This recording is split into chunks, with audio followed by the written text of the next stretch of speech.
866-594-4150. Under the Hood is produced by Prairie House Productions. All content is the property of Nordstrom's Automotive Incorporated and may not be used without our permission. Copyright Nordstrom's Automotive, Inc.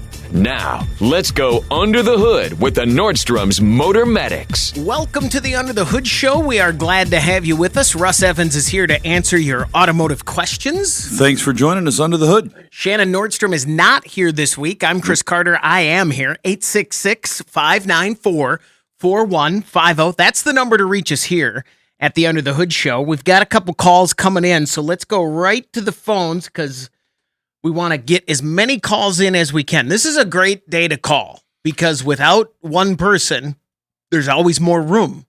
So let's go. Let's get it done. More answers. 866-594-4150. Let's go to Oregon and talk to Bill. You're on the Under the Hood Show. Bill, what can we do for you? Hi, I've got a 2011 Ford F-150. This is kind of a key fob question. The original key fob wore out, and I went to a locksmith in town, and he told me where I could get some aftermarket ones. So I bought two aftermarket key fobs and had him, well, he cut them, and then he tried to program them, and he said he worked for about an hour, and he said he could program one of them to unlock the door manually, and he couldn't get the other one to do it, and he couldn't get either one of them to program where it'll open the door electronically. He claimed that the computer was full and there was too many keys on it already or something. Isn't there some way that a person can delete those so you can put new keys on there? Yeah, so with a Ford like that, you need two keys in order to program the ignition security on that. And how you do it is you get the Ford software out, you access the passive anti-theft system, the PATS security system, and then you hit the button that says add a key or replace all keys.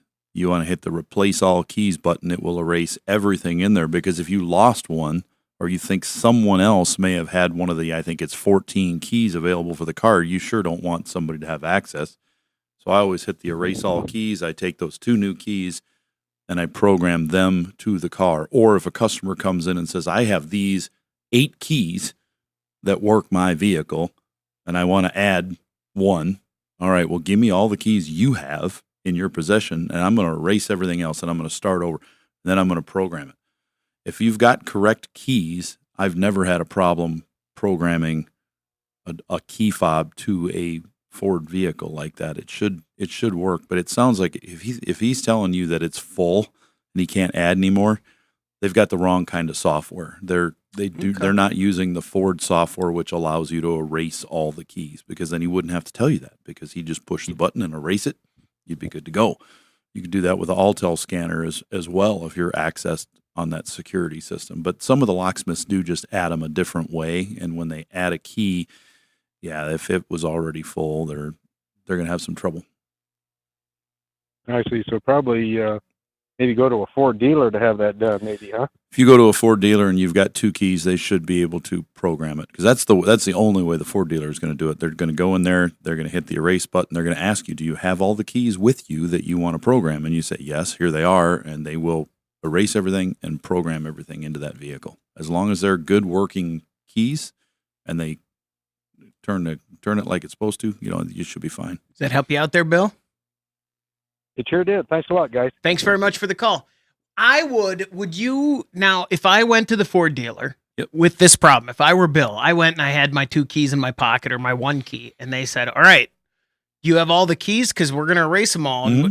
I would say, just do these 2. I have more at home, but I'm just going to use these 2 because I don't want to have to go home and come back. That's what I would do. Some people do that, yeah. And then they try to use their other key, and it doesn't work. Yeah, and that would be me. Then I would call the show a year later, and I would say, this key fob doesn't work. And you would say, well, and I'd say, I just had it programmed a year ago. And I would, as you said that, I would remember, oh, wait, no, I didn't have them all programmed. Oh, we've had a few of those. Yeah, that's what I would do. 866-594-4150. Let's go to Kansas and talk to Brian. You're on the Under the Hood Show. Brian, what can we do for you? Yes, sir. My father has a 2004 Chevrolet Suburban, and we've been fighting all sorts of electrical issues on it, which unfortunately that era Chevy is pretty notorious for. But here quite recently, two things happened that I don't know if they're coincidental or not, in that the passenger side airbag set a light in a code that it was not working all of a sudden, coincidentally with the compass on the dash not working, and trying to figure out if I have not been able to find the proper schematic for this, if it has a common power point or ground for their respective powers, or if I'm potentially looking at two unrelated problems. They're separate. There's no connection between the compass and that airbag. The most common problem for that passenger side airbag is the passenger side seatbelt buckle on the floor. Also, really? Next to that is the airbag itself in the dash. So what we would suggest is to find that connector that plugs in the buckle, unplug it and plug it back in 5 or 6 times. Just take it apart, plug it back in, because the connection just gets a little bit of... Do you want to? You can if you want, but I just unplug it and plug it back in. It's kind of tucked under there, but it gets a little oxidization on it, and it's, you won't really see it, but it's just enough that it just doesn't get a good connection. So unplug it, plug it back in several times. And the airbag connector that's behind the dash, you're going to drop that glove box door down, push the buttons on the side, flip it down, and just grab a hold of that orange connector and unplug it, plug it back in several times. Then start the car up and see if the light goes off. It may, if that's the problem, but you won't know unless you scan it. If you get a scan tool out and read it, it'll tell you exactly what the problem is. But if you don't have a scanner and you just want to try something at home, you can do that with the key off and see if that fixes the problem. And that compass, they just fail. We've had a number of those that the compass just goes out on and needs to be replaced. But most people with an 04, they won't even bother fixing it at this point, especially if it's not related to another system. They'll just let it go. Gotcha. For the connections on the airbag, can I take a very light duty, like nail file, and almost dress them up like you dress up an old set of points in an emergency? Would that also get the job done? Yeah, I would not do that. I wouldn't scrape it because it'll loosen that connector up. Just unplug it and plug it back in. Gotcha. All right. Well, that helps a lot. I appreciate it, sir. Thanks very much for the call, Brian. Good luck. 866-594-4150. We're going to take a quick break. When we come back, we want to hear from you on the Under the Hood Show. Find out how you can participate in the show by visiting underthehoodshow.com. 866-594-4150. That's the number to reach us here at the Under the Hood Show. Let's talk to Irv here on the Under the Hood Show. Irv, what can we do for you? Morning. How are you guys? Fantastic. Wonderful. That's good. I got a 2010 Town and Country. It likes neither cold weather or hot weather. So the hot weather issue we got is like last week we had it sitting outside and we had to go away with it in the evening. You get about 10 miles down the road and the traction control lights come on. You come to a stop sign, something would ding in the dash, but no, the lights would come on. We got to our destination. I brought it to a stop. It dinged, and then the check engine light come on, flashing. So I shut the vehicle off. We did our thing for a couple hours, come back out, started back up. Everything's fine. Get about 10 miles down the road. Traction control light comes on again. It's kind of done this off and on through hot weather for quite a while. Just kind of wondering what the flashing light is. Now, granted, we had the AC running wide open and everything. It seemed to me we had that happen once before, and then they said it was a misfire, and I think they maybe put plugs and wires. That's like a couple of years ago. I was going to ask how, the fact that it's happened before, because I was thinking, how would you turn it off on a check engine light, then go enjoy something for 2 hours and not think about your van the whole time? Yeah, that's me. I'm thinking about, how can I fix this? Right. Yeah, that's happened before. I think my wife had it happen once in Sioux Falls, and then they just basically turned the air conditioner and stuff off, and then the check engine light would at least stop flashing or go off, I think. But It's always that traction control light will come on when it gets 90 plus degrees out. Well, the flashing check engine light is a misfire.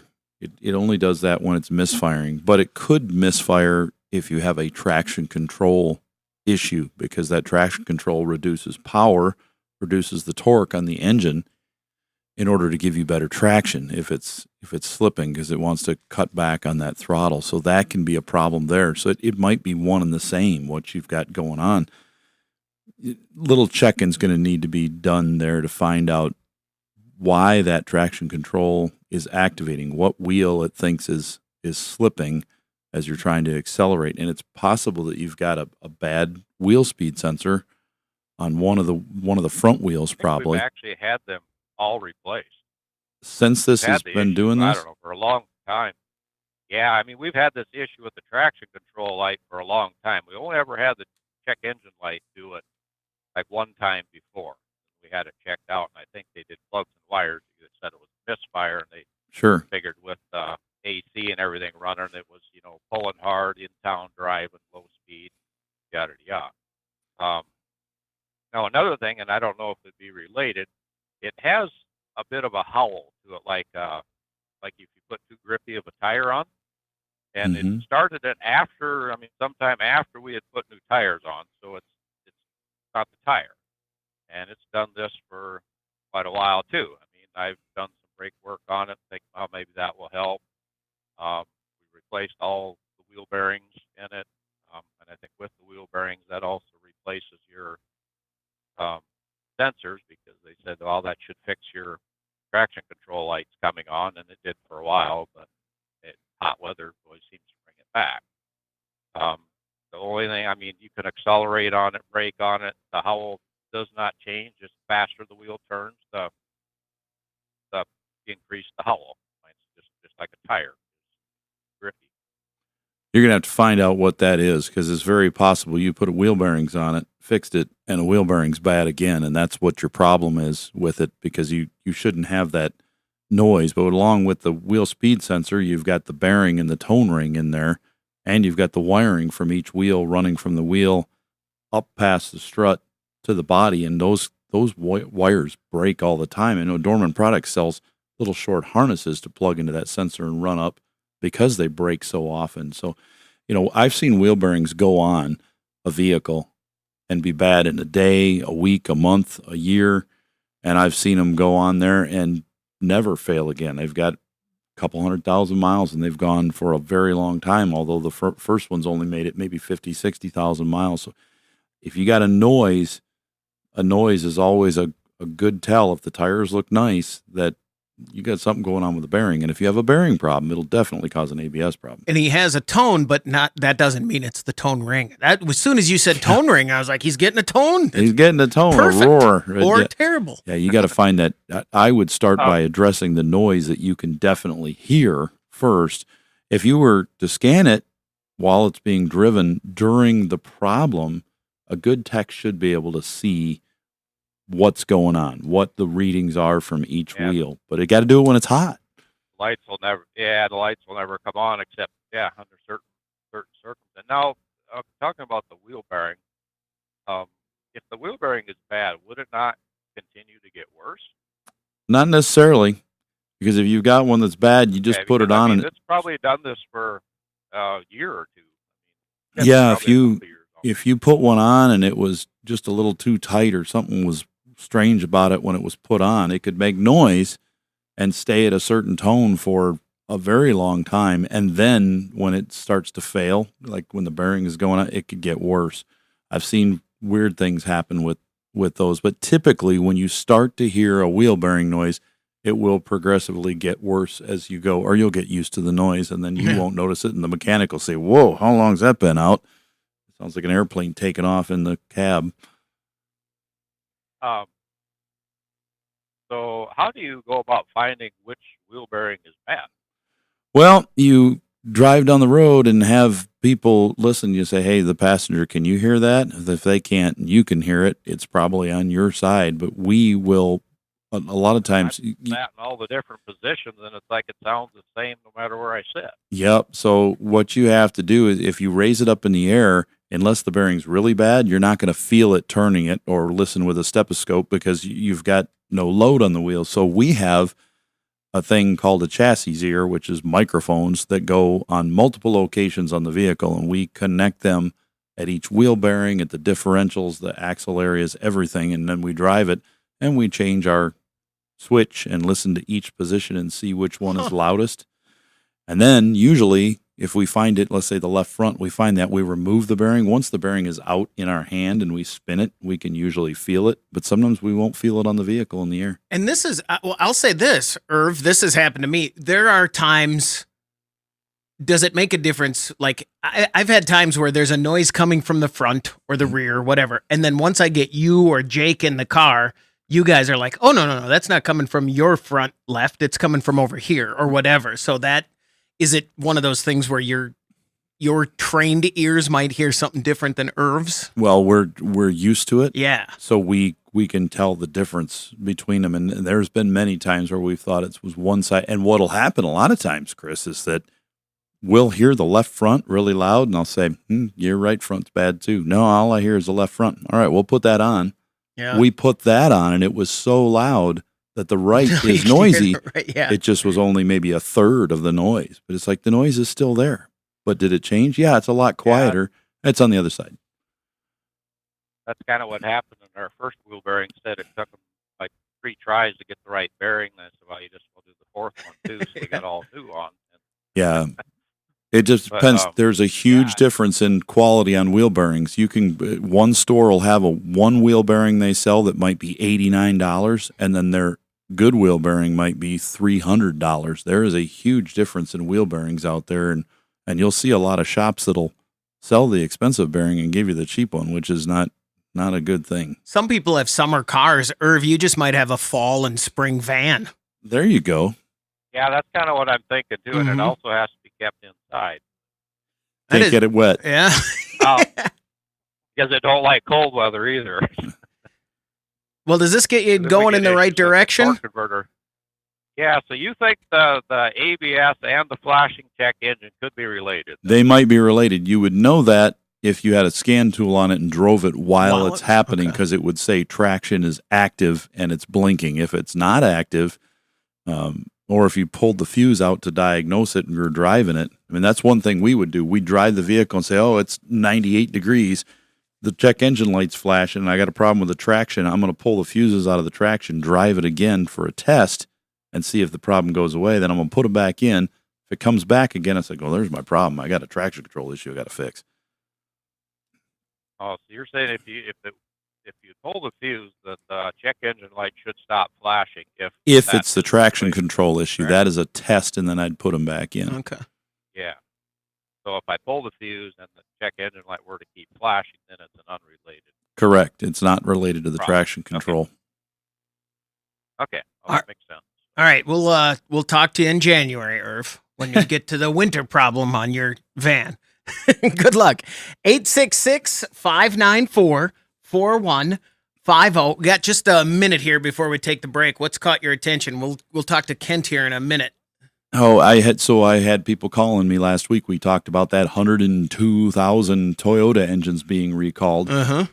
I had like 5 people call me and say, yeah, I need to get my engine replaced. Can you replace that? I'm like, well, what do you got?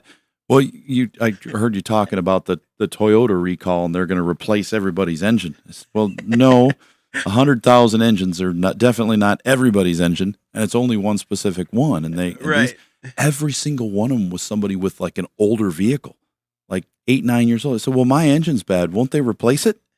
No, they won't. It's like the recall is for specific engines in a specific truck and Lexus. You can bring it into the dealer and go, hey, I heard you guys are going to replace I can't imagine, Chris, how many people do you think call the dealer and say, well, there's a recall on my engine. How come you're not replacing it? Uh-huh. Oh, that's got to be just got to be crazy. Shops like yours don't do that warranty work. No, absolutely not. You cannot do recall work. That is because the manufacturer, let's say it's Ford, Chrysler, GM, Toyota, they are paying for that repair. They're paying their dealership to make that repair. So it's their fault or their problem. Mm-hmm. They're fixing the fault with their problem. on their dime. They get to choose where it's being done, and it's not being done at anybody else besides their own place. Does the problem ever get to a point where they allow other people to do warranty work? I haven't seen that happen. I've seen people do work and have it perform. Like, let's say your car needed a new turbo and then the manufacturer recalled it, then they'll reimburse you for that repair. Right. At their rate. Right. Not your rate. At whatever they're going to pay. Right. Exactly. 866-594-4150. We're going to take a break. When we come back, we're going to hear from Kent, and we'd like to hear from you. Be sure to visit our website for news, contests, and previous shows at underthehoodshow.com. Welcome back, everybody. It's time to get back under the hood with the Motor Medics. 866-594-4150. That's the number to reach us here. Don't forget, you can watch the show on our YouTube channel, and if you subscribe there, go ahead, subscribe there. Just click subscribe. Just do it. Do it. And then you join the Hoodie Fan Club at underthehoodshow.com. You could win a hoodie. Like Shelly Goronsky. Congratulations from all of us here at Under the Hood and our friends over at Universal Technical Institute and Berkeley One Classics, celebrating 50 years of insurance on your collector car, your key to collector car insurance. Do you know if Shelly is a man or a woman? Because I used to know a Shelly Kowalski who was an older man. This is a lady. Okay. All right. Size medium hoodie says so. So you're just assuming based on that? Or no, it's a female on the sheet. So good point. Yeah, she filled that in on her own. Okay, it's open. You just fill in whatever you want there. Sure. So, anyways, Universal Technical Institute. You know, I've talked to a couple technicians that have gone there, and they have really said it's made a huge difference in how they do what they do in their career. And there's certainly a way when you're going through that way, you certainly learn in a way that gets you out and ready to go. That's good point, Chris. They get you in to what is happening today because things change. You can't teach the same stuff you taught a year ago today because cars are continuously changing. So they're going to teach you how to do it today's way to get you up to speed so that when you exit, you go to get that job, you're ready to go. 866-594-4150. Let's talk to Kent. You're on the Under the Hood Show. Kent, what can we do for you? Say, this is Kent, and yesterday, this is not a complaint call. This is a good call. Yesterday, I sold Nordstrom's a 75 Pacer. So when they pick it up, you'll own an official Wayne's World car, I guess. But my point is... All right. Wayne's World. Everything's good. Life is good. The buyer Excellent. over the phone handled everything. Good. But my point, the reason I called was I was told if it's not picked up today, it'll be picked up Monday. So that's all good, but if it's picked up today, then I don't have to mow around it again and move it.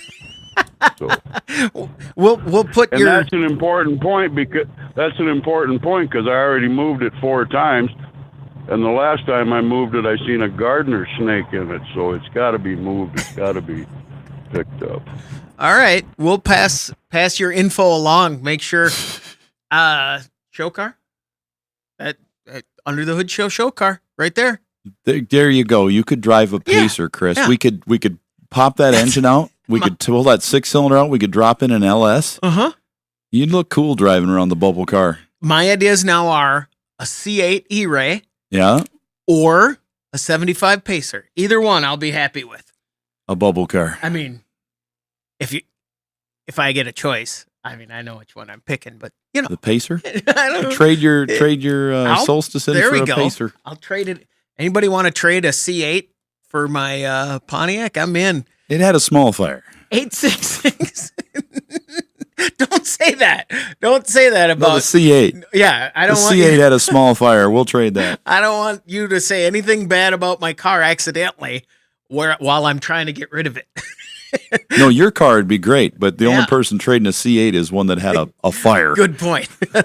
Let's talk to Owen. You're on the Under the Hood Show. Owen, what can we do for you? Yeah. How you doing? Good.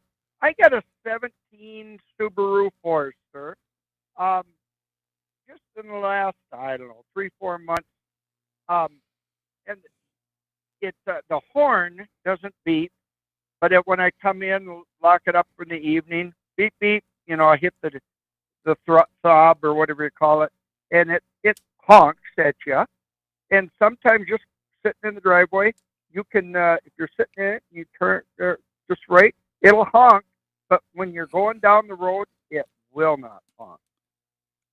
Well, if you turn that wheel and it honks, we either have two problems. We either have a broken pad in there, and when you're moving it, you just happen to get it just right where you can make the contact. But more than likely, you've got a broken clock spring. But it doesn't honk at all from the turning or anything, right? He said he turns the wheel. No. When he's going down the road, it doesn't honk. Right. But he can move usually you're going straight, but it will not honk then. It only honks with the key fob, is what you're saying, and sometimes it honks on its own. If you're sitting in it might honk if you do it, if you just bump it right. If you bump the wheel just right? Yeah. Okay. The wheel. Trying to honk it, it might honk, but 9 times out of 10 it won't. Okay. It sounds like you've got a bad clock spring more than likely in there. And the clock spring controls all the controls you have in the wheel go through this clock spring. Airbag, horn, everything. At some point you'll probably even get an airbag light that comes on too, but it's likely that so when you take it in for repairs, they're just going to put a multimeter down, voltmeter at the bottom of the column, and they're going to push the button and see if it does anything. And if it doesn't, they'll take the airbag out and check it right there behind the airbag. And if there is a good connection there, then the airbag's got the horn button's got to be replaced in the steering wheel. Because I'm about 70 miles from the closest Subaru dealer. Is there anything else on the steering wheel controls that sometimes don't work, or just the horn? With all the buttons and that stuff nowadays, I'm a low-tech guy. I don't deal with none of that stuff. That's fair enough. Basically, all it is, it's a farm car running back and forth to town to get parts, and it's just it's an everyday driver. Then you just have some local shop find the horn wire under there, cut it, and put one of those big buttons on the dash. We see those all the time. Remember, Chris, you'd have a button for the horn or for the starter or even the wipers. You just hold it down and the wipers. Fight songs. Get one of the old. Yeah, the musical horn from J.C. Whitney. Plays 144 songs. Well, okay, I appreciate you calling, and we'll kind of go from there, but more than likely it's that clock spring. Probably, more than likely. Oh, and thanks very much for the call. I got that one. Did you see me making the clock spring motion? Yeah. Yeah. The button would be definitely cheaper than a clock spring in a 17 Subaru. For sure, right? 17, doesn't that sound pretty new? To me, it sounds pretty new. And it's just an old farm car. I was thinking that exact thing. I thought, a 17 Forester. Oh, that's almost 10 years old. Is this just how it goes? Is this how it goes now until I die? I just constantly am going, it seems like it was just yesterday. Doug, is that how it goes? I run into more and more people that don't even know things that seem to be popular. I was talking to a guy the other day who was like in his late 20s, and I said, "Boy, look at that truck. It looks like it did the Dukes of Hazzard." And he says, "Who?" Huh? I said, the Dukes of Hazzard. It jumped over there, and he's like, "No, I don't know what you're talking about." It's like, "You never seen the Dukes of Hazzard?" No. And I'm thinking, you never saw the Johnny Knoxville version, even? The movie? Nope. Yeah, I'm like the General Lee, all that stuff. You don't. Nothing. Nope. I'm like, you never seen Smokey and the Bandit either, have you? Huh? 866-594-4150. Let's talk to Rod. You're on the End of the Hood Show. Rod, what can we do for you? Yeah, thank you. I have a 2015 Ford Transit 150 with a 3.7 liter, and I'm thinking about changing the plug that's got 100,000 miles on, and it looks like I have to take the intake manifold off for the one bank, and yep, Is that a job I can do myself? I'm Sure. pretty handy. I've changed plugs in 50 vehicles, but Sure. We like to use the air gun and blow everything off very thoroughly under there, and maybe even get the shop vac out if it's super dirty, but we want to get it good and clean before we pull that intake off so we don't drop anything in there. And then when we pull the right. spark plug, the coils out of the tube holes and the heads, we're going to blow those holes out too, because sometimes you'll get there might be a rock sitting on the edge of that or something you can't see, especially in a van. And you pull the coil out and a little pebble will fall down in there, and then you take the spark plug out and you can have an issue, get it stuck in the threads or in the hole. But yeah, that's something that a lot of people do on their own. It's a little intimidating when you look at it because everything's covered up. It's a big pile of stuff in there. But as you go, it's really not that bad. And you can watch the videos on YouTube of how to do it and take it apart. But for most people, if you're not mechanically inclined and you haven't got into a project like that, they probably just won't do it. Or because time involved, they'll just say, hey, I want somebody else to do it. That's all always there too. But I think, it's if you could if probably you're do it. asking the question. Yeah. Should I replace some rubber boots on the end of the coils or not? For sure. Or how many miles are on it? 100,000. It's got 100,000 and you're taking it apart that far, you might want to think about investing into just a full set of coils, because the boot breaks down first and the spark plug. Okay. And the spark plugs actually outlast the coils a lot of times. But once that boot starts breaking down, the plastic on the coil will break down too. Okay. From age. They just, the heat and the age, it makes them wear out. And a good choice for coils in that is our partner at Motorrad. They do make a lot of engine management solutions, and that's one of them. They make a very good, tough coil that it helps with that too, because if you put a really cheap coil on, they'll break down. Sometimes if you've got an original that made it 100,000 miles in almost 10 years, you put in a cheap aftermarket coil, and that cheap coil might last 3 years. It's like one that made it 30,000 miles. The original made it longer. Well, the Motorrad coil will last you a good long time. So look for a set of those. So I don't need to put in I don't need to use the Ford coils. I use Motorrad ones would be good too. I would use the Motorrad coils over the Ford coils for this application. Okay. Yeah. Does that help you out there, Rod? Yep. Thanks a lot. Appreciate it very much. Thanks very much for the call. 866-594-4150. We're going to take a break. When we come back, we want to hear from you on the Under the Hood Show.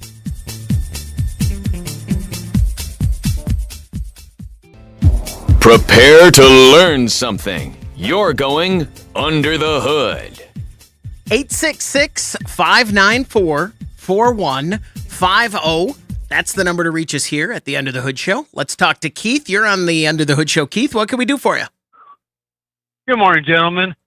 Hey, my ex-wife gave my 15-year-old son her old car. It's a 2008 Ford Taurus wagon, of course, all-wheel drive. They used to live in Yankton. A few years ago, one of the mechanics down there told them that this thing's probably going to need struts. Well, now they live up by here, and I took it to my mechanic last year sometime. They said one of the struts looked like it might be leaking a little bit, but he didn't think it really was necessary to go through and replace them yet. Well, now I got a call the other night. Apparently, he gets anywhere over about 55 miles an hour, he starts getting a front end shake. I haven't had a chance to drive it yet to figure out how bad that shake is, and he can't quite relate it in terms I would understand. But we're going to take it to my mechanic that I use by my house. But I just wanted to see if there was other suggestions that he may want to look at for us to see if there's something else, or maybe those struts finally have gone out, or any other suggestions that might need to be looked at. Just a strut by itself isn't going to cause a vibration over a certain speed. Now, if you've got a wheel that's out of balance a little bit, or a tire that's got a slightly broken belt in it to where it's wobbly, a weak strut will definitely not control the vehicle like it should. When struts start to age, when they get, realistically, the makers of the strut, like Monroe, that makes a lot of them for the manufacturers, they say that, okay, here we have a limit. Let's say it's 30,000 miles or 3 years, 5 years, whatever it is.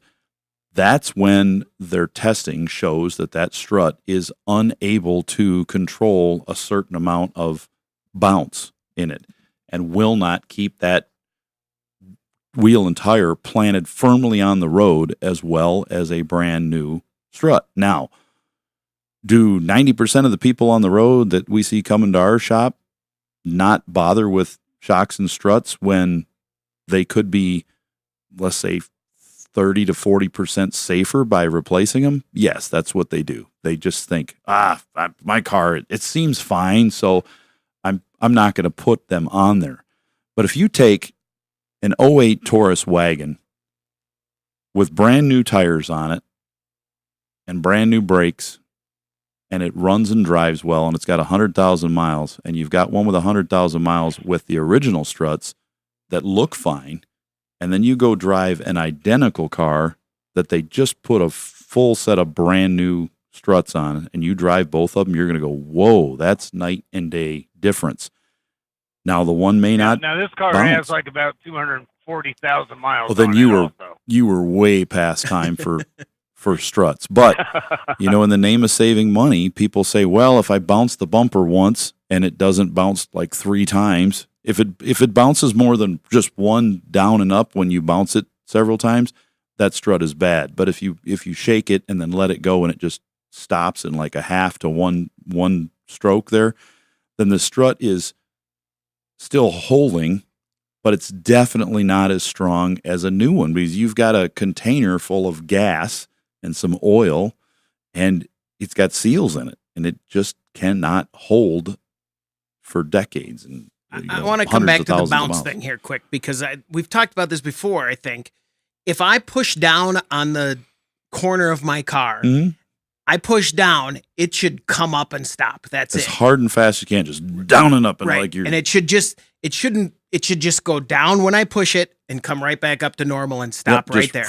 And stop. If it does any bouncing, you got an issue. If it comes up back further than how far you pushed it down, and it does it 2 or 3 times, that thing is junk and it's super unsafe. But I think your front end, I would have it inspected to make sure that all the tie rod ends are tight, the ball joints are tight like they're supposed to be, and then look and see if you've got any tires that are out around. They've got a bad spot in them or a spot that's scraped where the tires were locked up or something on it, or hard cornering and you drug something off. Make sure they're not cupped. I know that the tires on there are fairly new. Not quite sure exactly when. My understanding is it's been within the last year. Same time, I don't know if them damn things have been, sorry about my language, might have been rotated or balanced, or because that was what my first thought might be instead of struts. But then I'm thinking, well, if somebody said a while back they might be bad, another one said, yeah, that kind of is, but not replaceable yet. Yeah. So, but I'm figuring I'm going to have them just replace them, but check the other things while they're under there too, just in case. This thing's got to last them just a little bit longer until we get him a good car. If they're going to drive it a couple more years with that many miles, you can get a quick strut assembly, which is going to be the strut, the spring, the mount, everything. You can get the cheapest ones they make. They'll be much safer than 240-some thousand mile struts. Make sure everything's good in the front, the tires are balanced, it's got an alignment, and turn them loose, and you're going to make a big difference. Even with braking, when you hit those brakes and the car stops, if the shocks and struts don't bounce, they will transfer the weight of the vehicle down to the ground and plant those tires into the ground and make it stop. If they're weak, they're just like, hey, it's not doing any good. You're stopping the wheel from turning, but it's just going to skid along because it's not planting itself down. Keith, good luck. Thanks very much for the call. 866-594-4150. That's the number to reach us here at the Under the Hood Show. Let's talk to Stuart. You're on the Under the Hood Show. Stuart, what can we do for you?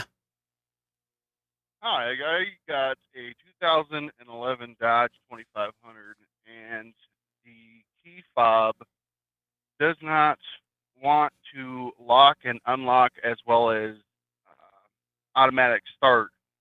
I was wondering if that's like a computer issue or if it's the key fob itself. The I automatic have a replacement key, but I haven't got it programmed yet. Sure. So your automatic starter locks and unlocks the doors just fine, but the factory remote does not, right?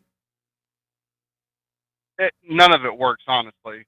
The unlock and lock doesn't work, and the automatic start doesn't work also.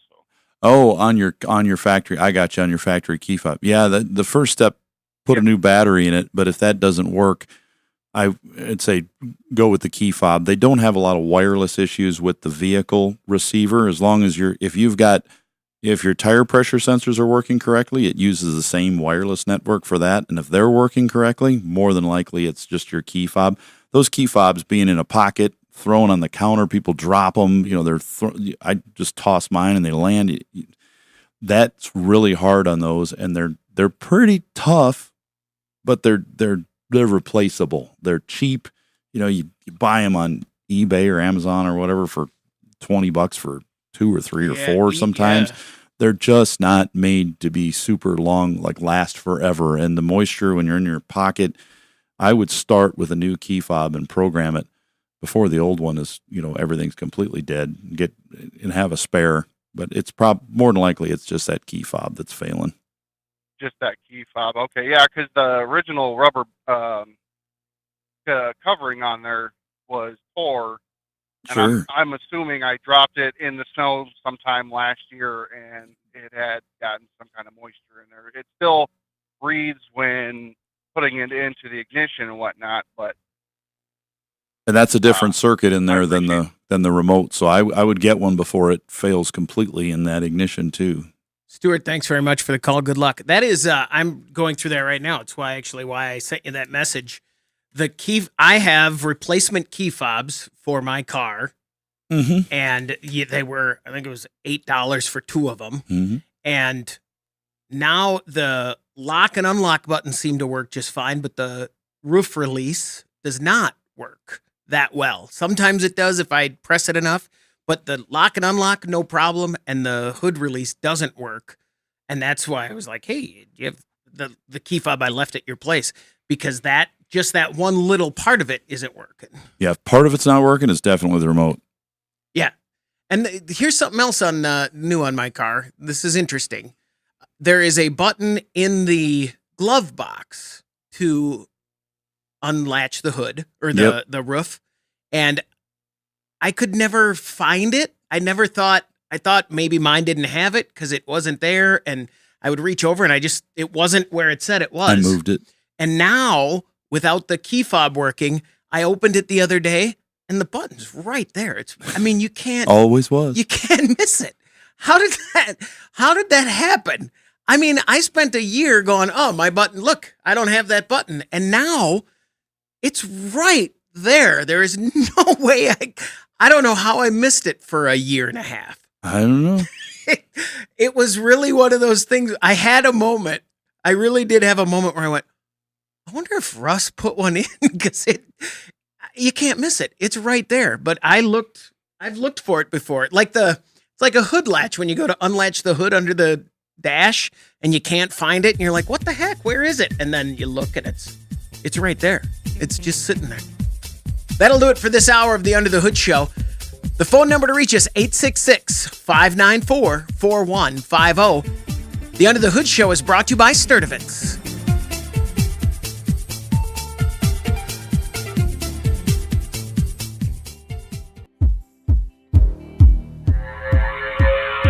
You're listening to the Nordstrom's Under the Hood Show with the Motor Medics, Shannon Nordstrom and Russ the Super Tech Evans. Shannon is an ASE engine and parts specialist, and Russ is an ASE Master Certified Technician with extensive factory drivability training. Join the Motor Medics for fun and free automotive advice with real-world solutions to everyday automotive problems. The Under the Hood Show is heard weekly on this and other great radio stations across the U.S. Find out how you can participate in the show by visiting underthehoodshow.com. With Russ Evans, this is Shannon Nordstrom, thanking you for tuning in to the Nordstrom's Under the Hood Show. Have a great day, and remember, PTLA. The opinions heard on this program, based on the many years of experience of Russ and Shannon, are offered for entertainment value only and as a guide to your repair needs. No claim to repair or cause is given or implied. Always consult with your own certified technician and follow all safety procedures before attempting any repair. To be a part of the show, call 866-594-4150. Under the Hood is produced by Prairie House Productions. All content is the property of Nordstrom's Automotive Incorporated and may not be used without our permission. Copyright Nordstrom's Automotive, Inc. Now, let's go under the hood with the Nordstrom's Motor Medics. Welcome to the Under the Hood Show. We are glad to have you with us. Russ Evans is here to answer your automotive questions. Thanks for joining us under the hood. Shannon Nordstrom is not here to answer your automotive questions. He is, they've got a wedding this week. They got a wedding to go to, It's yeah. exciting. It Congratulations to those guys. That having the kid get married, that's exciting. And to finally, here's the best part. As someone who's got one in the future now, I'm very happy for Shannon, and I'm mostly happy for next week it being done. You guys just seem so young because mine was yours was, many years ago that she was married. So I'm like thinking, I mean, grandkids and it just seems so long ago. And I started young. You guys started old. So old. That's the truth. 866-594-4150. That's the number to reach us here at the Under the Hood Show. I'm Chris Carter. What has caught your attention in the automotive world? So have your insurance rates been going up on your cars, your automobiles, and your regular car insurance? Because I hear this a lot. My rates have doubled. My rates have, gone up even more than that. I have people in our shop that work for me that said, my insurance is twice what it used to be and different things. So I said, I should look a little closer. Mine is automatic withdrawal, but I think it was higher last month. Well, I find higher. that if I bundle everything, I can just forget about save it. a lot. If it's all that's the house, everything's on there, I can but just it'll still go put it up. out of my mind.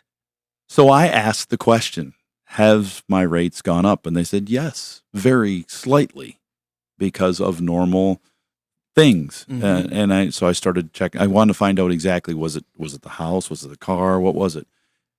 And as I went, we started discussing why. And this is the agent who talks to the company and they tell them what goes up. And he said one of the primary factors in your insurance rates now is your credit.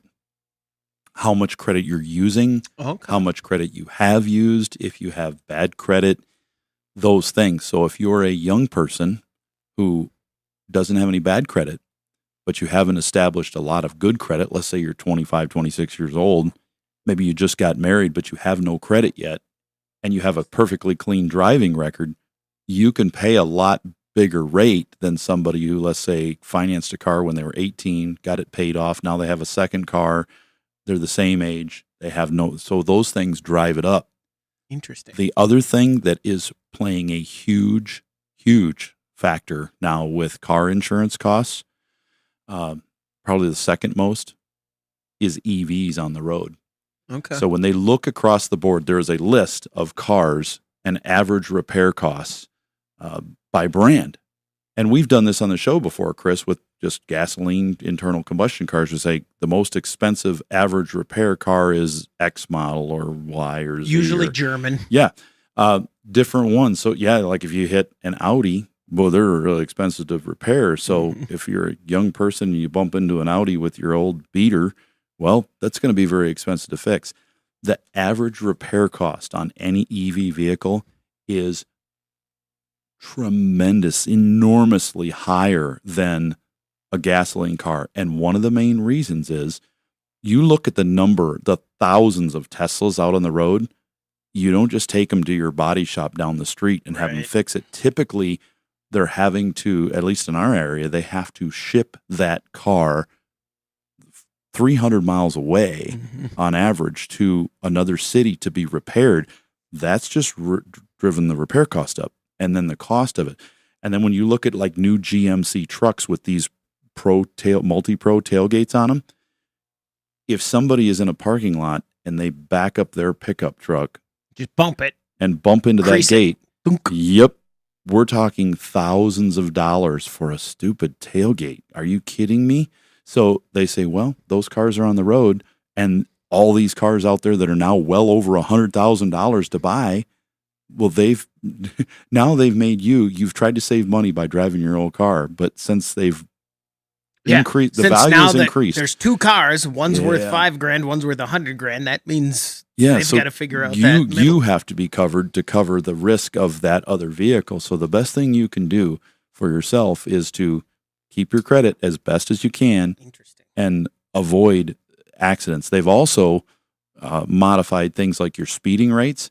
You get a ticket for speeding, it means you are a more risky driver. Like someone who doesn't keep their credit, if they're very risky with their credit. I mean, there's things happen. We understand life happens, but for somebody who's really risky there, if you're speeding, that's something you can control your foot and slow down probably more than you could control your credit in a lot of cases. Sometimes things, just medical bills, those things happen. But you driving 55 and a 30, that's your choice. That will just kill your insurance costs. They go up. We've been having discussions lately about the positives and negatives of living in a no-fault state.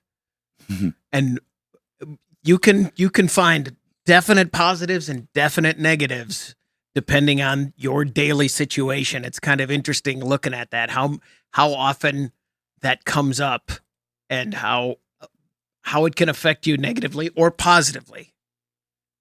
866-594-4150. Let's go to Missouri and talk to Bonnell. You're on the Under the Hood Show. What can we do for you? Yes, I'm calling about my starter.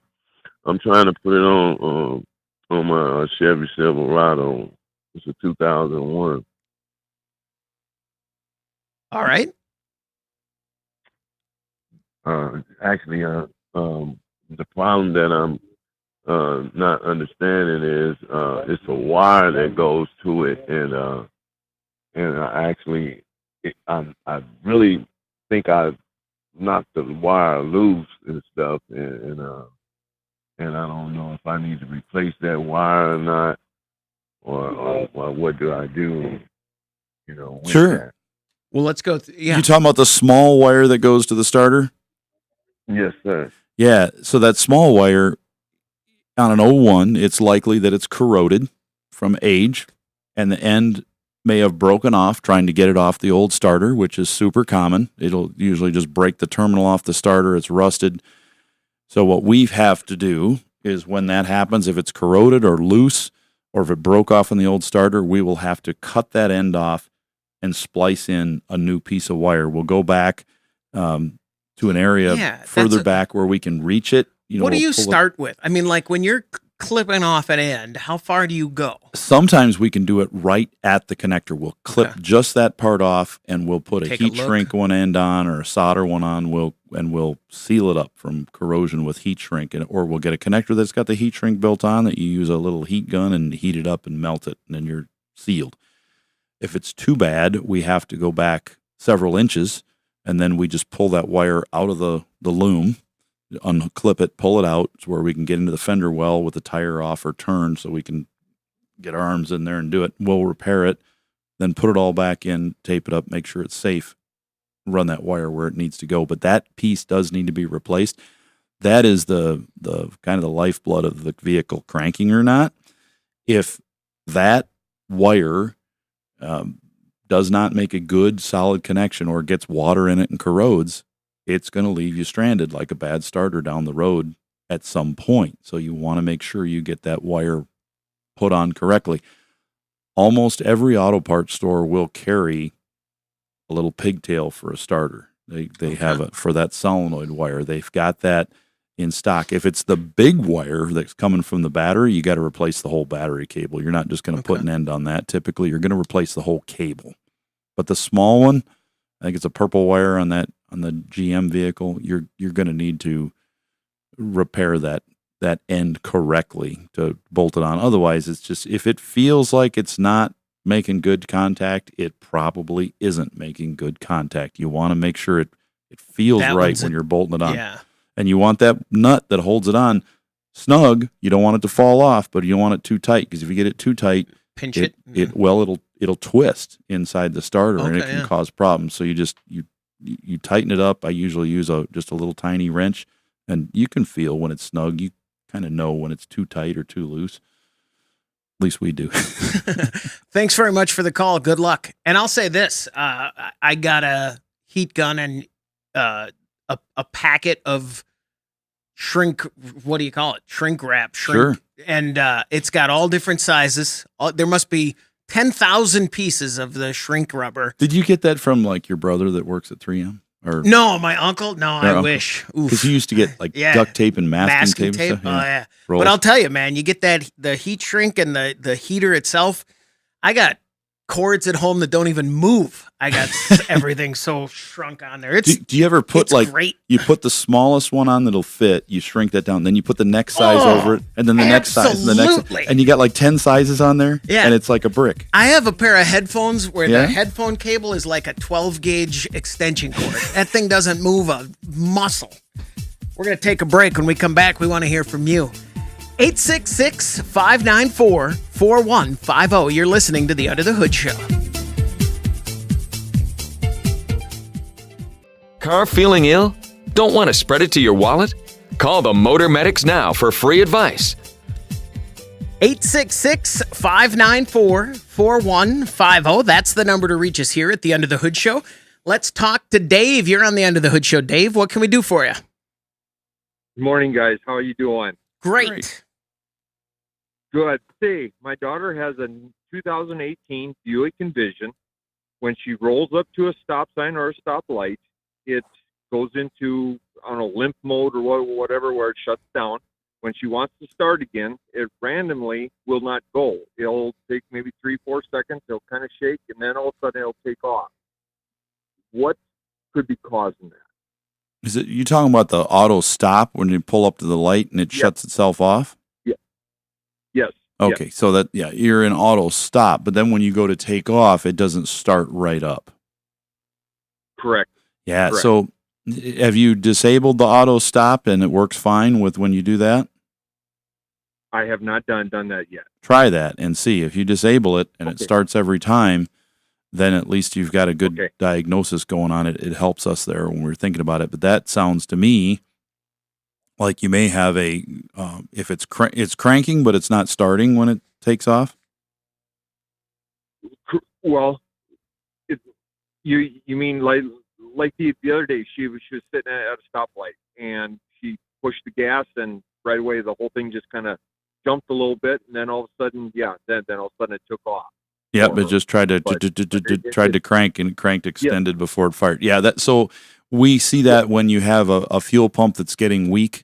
So when it does that, it would sound to me like maybe if she just pulls into a parking lot and shuts it off when she tries to restart it, is it ever hard to restart then too? Nope. It starts all the time. It never has a problem starting. If it never has a problem there, then I'd have to just listen to it and see. You might have a starter that's starting to wear out on that. We haven't seen one yet, but it could be. Or you could still have a fuel pump issue with it where it's as when the motor gets hot and it's been running for a while and it gets good and hot, you might have a problem with that high pressure fuel pump on it going out. That's what I would think. We're starting to see more of these cars with push button starts and stop-start technologies that are starting to fail because now they've been in the market long enough. They're about 10 years old, and they're starting to fail, and people call me and say, sometimes I take off, and it doesn't start up right away. It just cranks, and then it starts going. That is a problem I'm foreseeing with people that are driving these cars. I think we're going to see some recalls come out because if you step on the gas and it doesn't go anywhere, that's a safety concern. But it's been something that was designed that way, and we saw a lot of fuel pumps recalled on vehicles with 200,000 miles. Remember that, Chris? On some of them, they were like, "Why? It's got that many miles on it. I can see it going bad." Well, it might leave a person, in traffic. Yeah. And if we're starting to see these where you take off and they're stumbling, that's an issue. But it's also, if you got an old car, it may just need to be replaced. Would it be a voltage issue? I don't think it's a voltage issue unless it's cranking slow. If it does crank slow, but you should see this same issue if you're sitting in the driveway, you start the car, you shut it off, you start the car, you shut it off. Try that 5 or 6 times in a row, and if it starts cranking slower This vehicle should have an AGM battery in it because of the start-stop technology, but if it does not, I would definitely put an AGM battery in it. It'll definitely help with that, but if you have a weak battery after stop and start, especially if you're stopping and starting every 20, 30 feet in stop-and-go traffic, you could definitely have a battery that's not keeping up with it. So, without seeing it, I don't know if it's a fuel issue or a battery-type issue, cranking issue. So you definitely want to address it. And, it's an 18. It's old enough. It's probably time for a battery in that thing. Dave, thanks very much for the call. Good luck. Explain that a little bit in that I've had now 2 cars with start-stop technology, and they're both hybrids, Priuses, we've put well over 500,000 miles on. You don't have to worry about your battery because it's huge. Well, that's my question I've never replaced a starter on a Prius. Well, you don't have one. Okay. You've got and start-stop technology, almost the same thing. Start-stop has in a non-hybrid. In a hybrid, it's great because you've got the same electric motor that moves your car is the motor that starts the engine. That's why when your engine starts, when you hit that button and you give it gas, you hear a voo, and it's going. It sounds like a fan turning on, doesn't it? It's just running or it's off. With the traditional internal combustion only engine stop-start, when you're at a stoplight, you've got your window down. I'm sure you've heard the truck, the Silverado next to you go, and it starts. Mm-hmm. It cranks. It has to crank the engine every single time. It shuts it off, and then it turns it over mechanically. But it seems like those have that's rarely an issue, right? Right. They've built them very strong because they didn't want them to fail. And I have not, as yet, so far, I've never replaced a starter on a stop-start vehicle at all. I've replaced many on non-stop start cars, but as far as the stop-start, we haven't done it. And I think it's because the starter is stronger. Like they know, so they're building. Oh yeah, they're gonna build it for same reason a truck would have firmer suspension. Yeah, and bigger brakes and all that. They know that thing is going to have to start thousands of times a year. Where a normal car, let's say you drive your car every day, Chris, every single day, 365 days a year. Yeah. Maybe you start it 2.5 times or whatever. Right. So let's say it's 1,000 times a year. If you start your car that's start-stop and you take a trip from your house to work to the mall to soccer practice and back home, your car may have started 300 times. So 1/3 of what a total year of starts would be in one day, in one trip. Yeah. So you think about it that way. It's like, that's a lot of cranking on my car. So they have to really build them. I don't necessarily like that system a lot.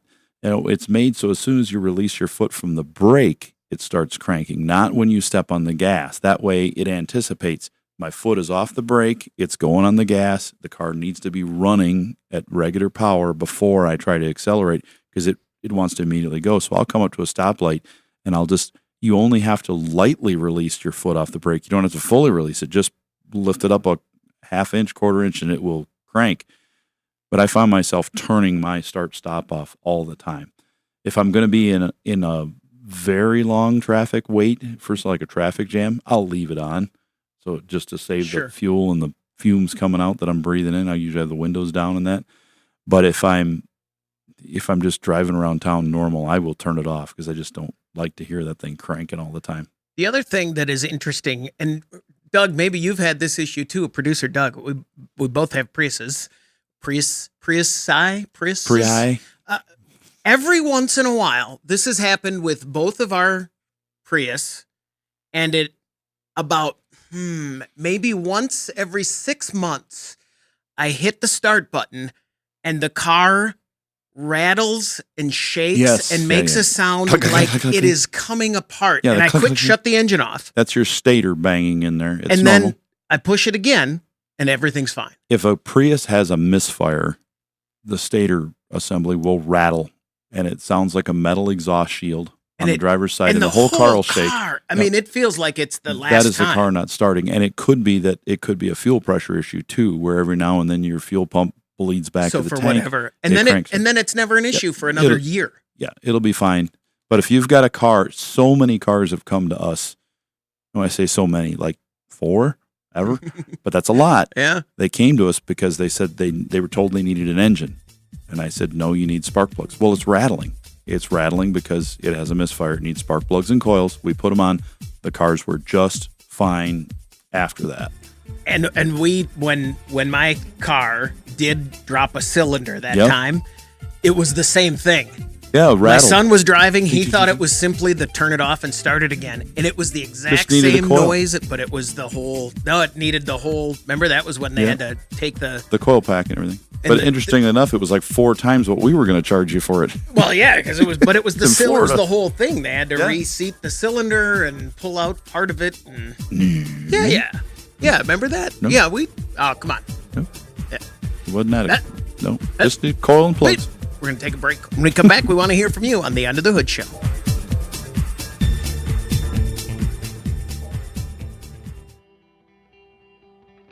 Car feeling ill? Don't want to spread it to your wallet? Call the Motor Medics now for free advice. 866-594-4150. That's the number to reach us here at the Under the Hood Show. If you go to YouTube, you can watch our show on our YouTube channel. And if you subscribe there and join the Hoodie fan club at underthehoodshow.com, you could win a hoodie. Like Jeff Caparino, congratulations from all of us here under the hood. And our friends over at Universal Technical Institute and Berkeley One Classics celebrating 50 years of protecting your collector car, your classic. I have a question. You do? Yeah. If you're in high school I wish I was. and you go to school with Jeff Caparino, Younger. Yeah. what do you call him for a nickname? He's already got Caparino. I mean, how do you know what I mean? I'd call him Caparino. Or would you, I guess you could shorten it. I to probably Cap. wouldn't call him Jeff. I'd probably just No. call him Caparino. That's what because that's When- already the fun nickname. When I was, really young, like the grade school days, Mm-hmm. I was in Detroit area, and we had a melting pot of everybody, different than anywhere else I've lived. So we had lots of those different names. And if you had a Italian name or a name that was big like that, we just call that a big name, Caparino. You got 4 syllables in there. Got to add those up just to make sure I'm on. Somebody will catch it. 1, 2, 3, 4. Caparino. Yeah, Caparino. Okay. 1, 2, 3, 4. You might just call them, like the teachers would be like, hey, Caparino. And they'd say it in an Italian accent. And we were like, you're not Italian. Yeah, you can't that's just say it. in an Yeah. Italian accent. It's Uh-huh. like, but it's your name. It's like, I don't care. He says, you're not. And we'd have other people with short names like Smith. Yeah. All right. Your name's Jeff. It's not Smith. It's just Jeff. Lots of different ones. We had Wisniewski and My street, Muszewski and just on my street growing up, we had people from Germany and East Germany. We had some people from Austria. It was real diverse.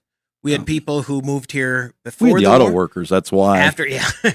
They were like second generation. So the parents back then in the early 80s, 70s and 80s, we had parents that immigrated to work in the plants. So now they had children. Right. So a lot of these children, I remember we'd go to the parents' house to have the lunch. And when we'd have lunch, when we were kids, playing baseball or whatever, we'd have lunch. And sometimes the parents wouldn't really speak really good English.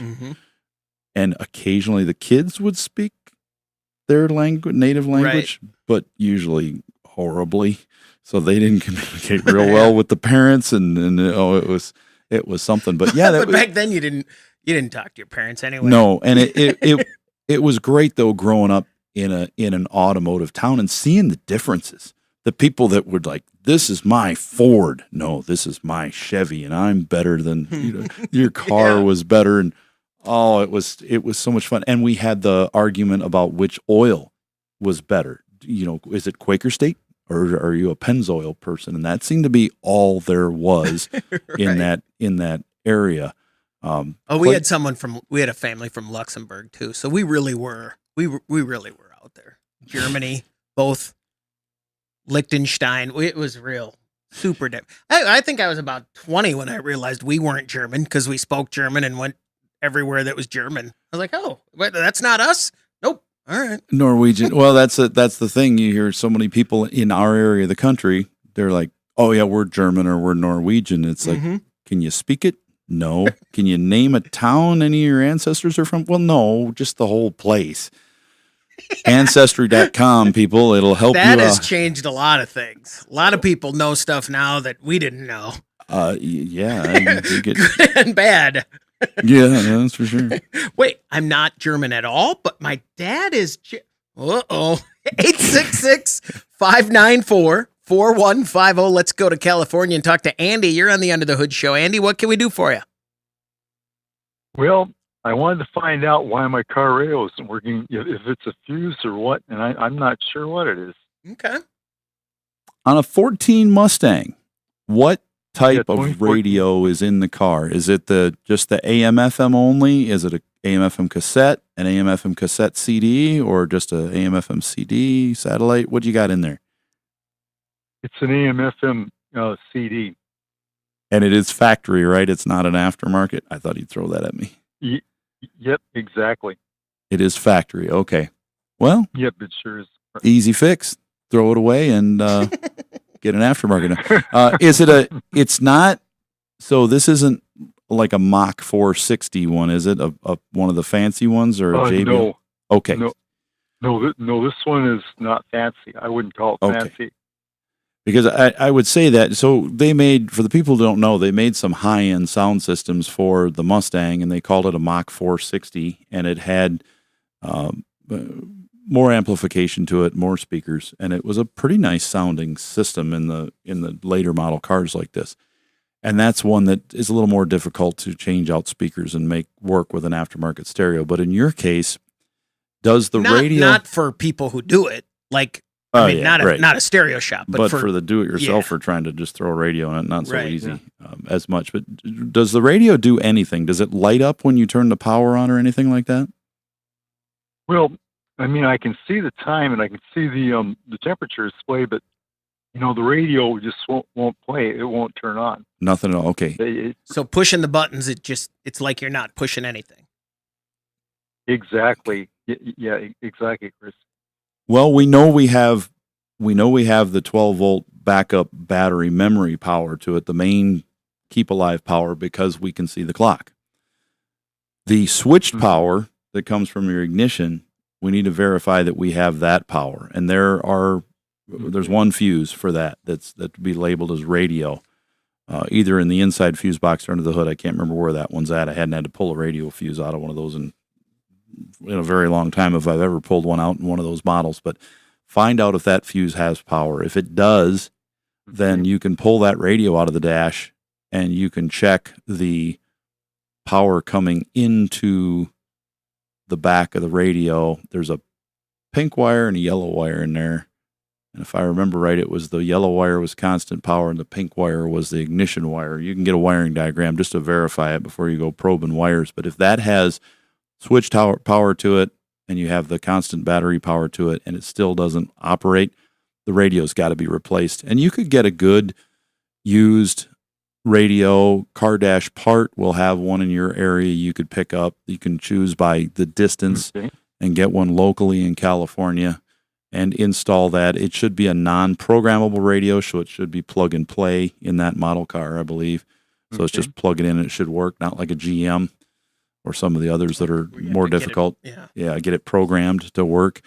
Or you could, if it's your base radio like you're talking about, you could get onto a site and pick a really nice aftermarket you like, install that. You get the radio, get the harness that comes with it, the whole thing.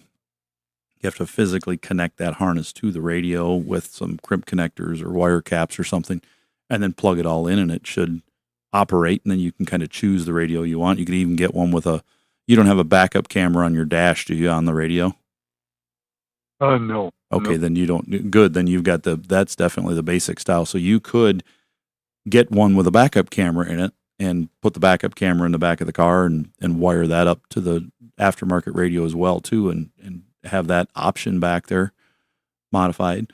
So, yeah, lots of different options for you. But the first step is just to check the power. I haven't seen in a Ford model like that, I've never seen a loss of power in the wire where the wire is broken. Okay. Could be a fuse, but the fuse, if it's blown, it's probably because you have a short in the radio. on. Yeah. Something in the radio has caused it to blow, Does which means it's bad. Does that get you pointed in the right direction there, Andy? Yeah, I think so, Chris. Thanks very much for the I call. believe it. Well, hey guys, thanks a lot, and I sure appreciate it. Oh, you're welcome. Thank you. But I missed KUHL, our station that used to carry you guys. Sure. Call them. Tell them you want it back. Yeah, call them. You and about 100 of your friends. You call them, and they'll really take notice then. And Andy, I'll tell you, I've had some experience in this in the last few years with the radio thing.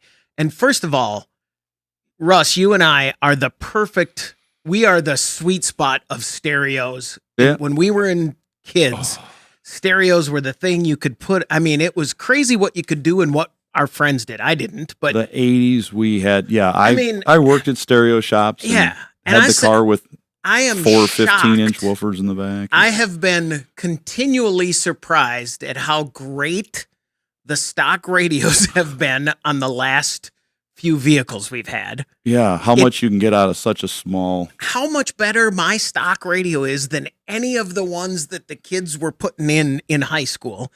And then the second thing that amazed me was, and I've had this happen a couple times, I still can't put it together in my brain how much a new stereo, a decent new stereo. I mean, how little does not cost. Yeah. The last stereo that I put in my car on my own was $200 installed. And I bet that setup when we were in high school 30 years ago would have been $2,000. I bought a Kenwood 999, they called it, back in high school with the slide out, had the button in the slide out tray with the equalizer. Yeah, that thing was, they called it it was also $999, and that was a lot of money for high school kids. And the amplifiers, I had the linear power amplifiers that were $400 to $600 each, and then the woofers that were $200 each, and it was a lot of money for stereo stuff. And now you can buy that exact same woofer, and it's made in China, so it's a lot cheaper and doesn't last as long, but it's like $69. Yeah. And that quality of radio, that head unit, you can get one 4 or 5 times the quality for like $200. Yeah, for I'm sure. like, are you kidding me? So yeah, the times have changed, but and the stereos too are what we think is entertainment. Yeah, there's a lot less people with those booming stereos than there were back when. That's all we were back. Shannon too. He was a stereo guy. We were all and stereo now nuts. everything sounds so much better too. Plus, we're as we're older, people are slower and more careful when they're older because they want to live longer because they know they have less life left. We have less hearing left, so we're like, hey, we're going to ease up on the stereos. Tuned just perfectly. When I'd get in my friend Daryl would get in their loud car, and I'd put the hearing protection on when we'd crank it up. I don't need that. I don't need it to be loud. I just need it to sound good. Yeah. We're going to take a break. When we come back, we want to hear from you. 866-594-4150. You're listening to the Under the Hood Show.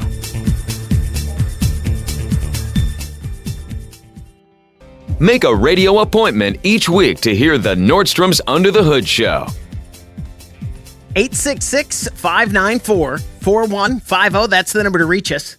One other thing I notice now at my age and your age, at my age with the convertible, is I do the opposite now. I used to, nowadays I listen to music in my car very loudly. I'm very on board with my music, but I turn it down when I'm in other place, like a place where it could bother someone. I now turn it down. Like I feel like it's a courtesy, whereas I used to do the opposite, as most kids do. But I always wanted it to, kids wanted to be noticed. I find myself, like when I'm downtown, a perfect example. I don't listen to music super loud downtown because there's other people around. They don't need to hear my music. And then sometimes there's, it's not always like it's not the music you would want a bunch of people to hear unsuspected these days. Yeah. When we were kids, we would play the worst music at the loudest volume we could. As it could, yeah. In front of the people that you would definitely not, like you pull up in front of the church and you play, it's like, no, I wouldn't even dream of now it I'm today. The opposite. But then we did, and we had loud stuff, and we went to places I worked. We went to the car stereo contest to see how loud you could get, and we got in trouble several times for being out late at night in front of the 24-hour places that you'd eat at. Right. I mean, like this area, I think they're Perkins or Frying Pan or whatever. Well, down there we had like the hot biscuit and stuff like that. And we'd pull up and play the stereos way too loud. In fact, we had an interview with a guy, I think you might remember this was back at the other radio station right after you first started. His name was Ray Rayfield. He was a guy, and I asked him when we got done with the interview, I said, Ray, are you the guy that worked for Kicker and Stillwater Designs? He's like, how did you know that? And I said, you remember that night in front of the hot biscuit in Longview, Texas with the dishes? And he says, oh my gosh. Yeah. And I remember, do you remember that? When I asked him, and he's like, yeah, I'm that guy. So we had cars with very loud stereos, and we were going the next morning to Bossier City, Louisiana, to do a car stereo contest. And we had left SR Superstore, and we had all the cars tuned up, ready to go. And they had a very loud Mustang with 8 15-inch speakers in the back of it. 79 Mustang. And it was super loud. And they cranked up Relax by Frankie Goes to Hollywood. And it was loud enough that it shook so inside the hot biscuit, like Fuddruckers and stuff, they have stuff on the walls. Sure. Like Cracker Barrel does that, right? You got like plates on the shelf. It rattled the plates on the shelf. We had that in my house when we first got married. I took care of that. We stopped putting stuff on the stuff wall. up. Yeah. So it rattled the plates, and a manager came out and said, keep it down. So the stereos got louder. Yeah. And some of the plates came off the wall. So the next visit was not from the manager. It was from somebody with a little more with their own electronics on their car. Yeah. And we had to turn it down and ended up paying for some dishes. But that's as far as it went. But they thought it was cool, and the people that came to check us out wanted to check out the stereos and could not believe how loud they would get. In fact, we drove to another part of the Brookshire's parking lot where we could turn them up louder to demonstrate, what they would do. But boy, stuff would get so loud in those car stereos, we would melt alternator cables and stuff and burn up alternators. We'd have to come up with ways to put more than one alternator in a car to keep the charge going. And we struggled to get alternators these days. There's a lot of them that are 230, 260 amp stock in a vehicle. Back then, it was the old 60 amp GM or 45, 50 amp Ford alternator. And to get something that was 200 amps was like $900 for a big case, something custom, and they didn't last. If we could have only dreamt of what we had today, go back in time with just a plain old alternator from the recycling yard. A stock unit in your car with 17 speakers. 866, let me just interrupt quick. If you're calling, 866-594-4150. A minute ago, I hit the clear all button accidentally. Oopsie. Instead of answering that call. So if you can call us right now. About calling. So if you call, you can call 24 hours a day, leave a message, and we will call you back. We don't need to like pre-do the call. So we don't even need to know what you're calling about. As long as it's automotive related, it's a car question, just say, hey, my name's, Fred Smith, and I'd like you to call me about my car question. And when you're doing the show live, sure, we'll do it. Make sure that when you leave us a number and do it twice. At least. Like at 2 different parts of the call, because sometimes your cell phone cuts out and it's like, and the last digits are 1, 2, 3. Oh no. And that was a great. Doug will try like the 10. If there's one number missing, he'll try all 10, but not Is this more Fred? than that. No. Is this Fred? No. Is this Fred? Yeah, it's Fred. Did you call into the hood show? No. And then, by the way, we record this show and do it live on Thursday morning. So if you get a weird number on your phone between 9 and 11 Central Time, answer it. Yeah. Make sure you answer it. I mean, in the worst case, you get a spam call that day. That's not it, but it's an 866 number and it's from us. It doesn't say Under the Hood because a lot of the things will cut it out. Right. But make sure that if you have a phone that has a voicemail full or not set up, and we've called you, we'll try. Producer Doug will try 2 or 3 times to call that number. But after that, we got to move on because we got other people that we talk to. So we're not going to. So don't call me back every week and say, "Hey, you didn't call me." It's like, no, we've really called you because we really want to get you on the air. We want to get your car fixed. Speaking of fixing cars, air conditioning. I've had so many people that have come in, Chris, that could have saved themselves over $1,000 in air. But when it got hot out, they said, "Well, it was hot. I didn't want to bring it in because it was too hot." Yep. Why didn't you bring it in? Well, everybody was a week out. I couldn't get it in. Turn off your air, roll down your windows, suffer for a few days because you could have saved it. So people were low in refrigerant. Burn them up. You told me this once, and I've never forgot it.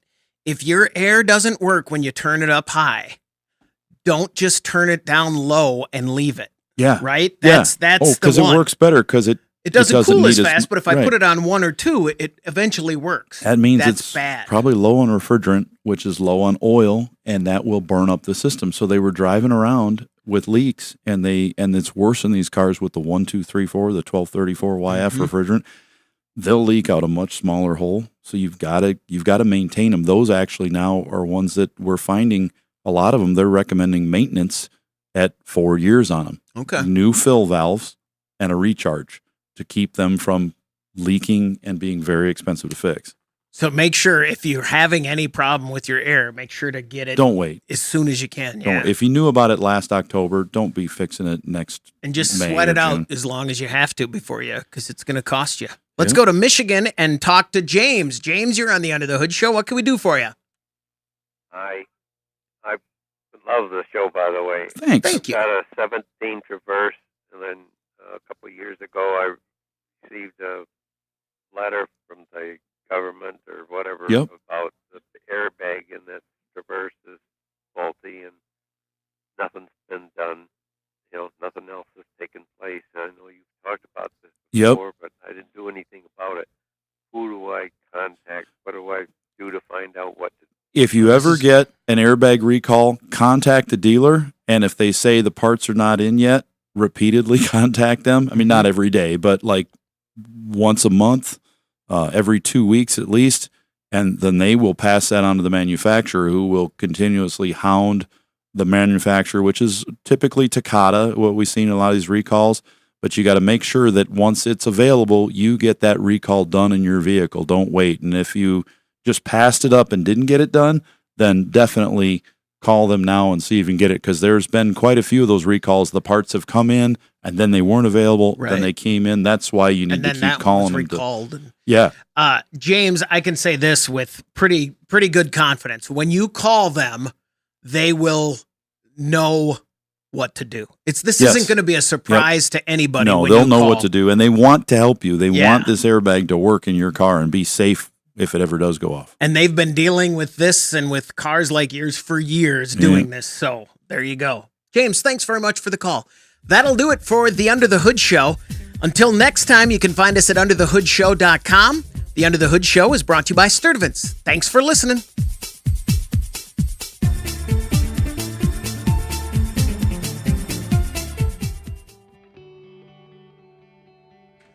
All right, that'll do it for the Under the Hood Show. We don't really have an after show today. We're good to go, I think. Yeah, Shannon's gone, so we got stuff to do and do our thing. But yeah, we're going to be doing some videos coming up here in not too long. We'll be taking a trip to as far as I know, we're taking a trip to Barrett, Jackson, and we're going to be doing the show live there. We're going to be doing this YouTube feed live there while we're there in Scottsdale. So you'll be able to call the show. I was thinking about that too. If we should or could do the show live from there. Well, we will, because we're going to take our calls. But I mean on the radio. Not on local radio. Could. Doug will produce it for the stations. Yeah, but our local radio, now we won't be doing it on the local radio live.